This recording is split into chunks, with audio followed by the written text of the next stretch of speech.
Et bonjour à tous les Sweet Scholars, j'espère que vous allez bien, bienvenue sur ma chaîne merveilleuse. Et dans cette vidéo, on va s'intéresser à la deuxième partie des verbes à particules les plus utilisés en anglais. Lors de la première partie, si tu te souviens, je devais te présenter les 10 verbes à particules les plus courants. Mais comme je t'aime bien, je t'en ai présenté 14. Donc dans cette deuxième partie, je vais te présenter 10 à 15 verbes à particules qui sont très utilisés en anglais. Mais avant de commencer, n'oublie pas de t'abonner à cette chaîne merveilleuse, d'utiliser la section commentaires si tu as des questions qui te turlupinent et de lâcher un petit pouce bleu. So let's not waste any more time and let's do this! Alors, le premier verbe à particules que je t'invite à apprendre, c'est le verbe to turn around qui veut dire se tourner, se retourner. Par exemple, tu pourras dire If you turn around, you will see a beautiful sunrise. Si tu te retournes, tu verras un magnifique lever de soleil. Un autre verbe à particules fréquemment utilisé et en plus multifonction, c'est-à-dire qu'il peut être utilisé dans différentes situations, c'est le verbe hold on, qui veut dire tenir bon, ça peut vouloir dire également attendre ou ça peut vouloir dire patienter lorsque tu es au téléphone. Donc lorsque tu demanderas à quelqu'un d'être patient ou courageux, tu utiliseras le verbe to hold on dans le sens de tenir bon. Par exemple, tu pourras dire I know it's difficult, but you must hold on. Je sais que c'est difficile, mais tu dois tenir bon. Hold on. Got a cramp.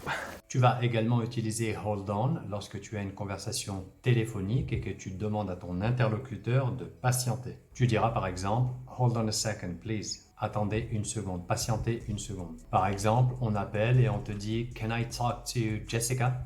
Et toi tu répondras Hold on, I'll see if she's there. Est-ce que je peux parler à Jessica? Attendez, patientez, je vais voir si elle est là. Hold on a second, I need to find a pen. Hold on, okay. Lorsque tu fais tomber quelque chose par terre, je ne sais pas, par exemple une pièce, un stylo, un livre, tu diras It falls down. Tu utiliseras donc le verbe à particules fall down. Fell down the back of the sofa. En revanche, si c'est toi qui tombes par terre, si c'est toi qui te casses la gueule, tu ne diras pas to fall down, tu utiliseras un autre phrasal verb et ce sera to fall over. Donc pour dire que tu es tombé ce matin, tu pourras dire I fell over this morning. Startled, I fell over, I hit my head. Tu connais probablement le verbe choisir en anglais, le fameux verbe to choose, mais il existe son équivalent en phrasal verb et ce sera le verbe to pick out. Par exemple, tu pourras dire I need to pick out my suit and tie for the party. J'ai besoin de choisir mon costume cravate pour la fête. Did your dad pick out that outfit? Un autre verbe à particules qui est très utilisé, c'est le verbe to walk away qui veut dire partir. Du coup, tu pourras dire par exemple Instead of talking to me, she decided to walk away. Au lieu de parler avec moi, elle a décidé de partir. You think you could steal from us and just walk away?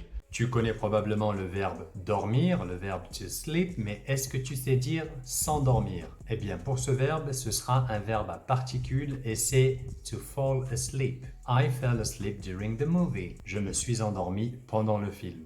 We stay here till I fall asleep.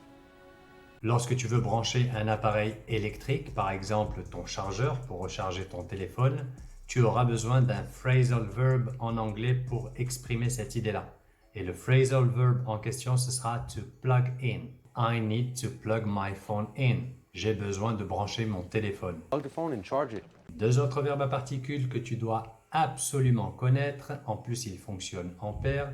Il s'agit des verbes allumer et éteindre, respectivement en anglais to switch on et to switch off. Donc pour dire allume la lumière, par exemple, tu pourras dire switch the light on. Pareil pour la télévision.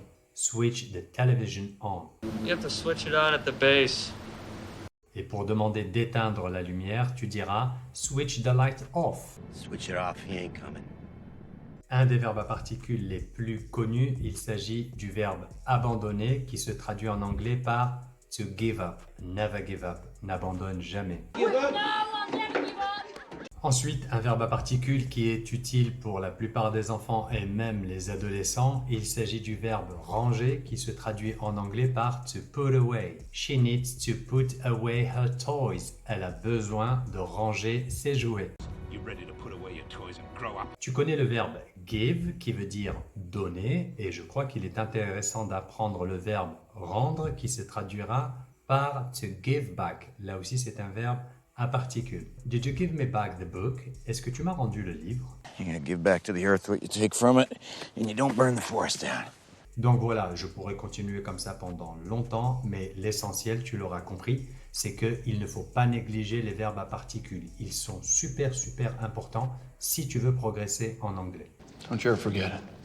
Ne te gêne surtout pas pour les noter dans ton calepin, dans ton ordinateur, dans ton téléphone ou encore mieux, dans ton cerveau. C'est le meilleur endroit pour les stocker. Et puis n'hésite pas à mettre des exemples dans les commentaires pour me montrer que tu as bien compris mon explication. Et enfin, pense à t'abonner à cette chaîne merveilleuse et à partager ce travail autour de toi. So thanks for watching, just take care, have a lovely day, of course, stay safe and talk to you soon. Cheers!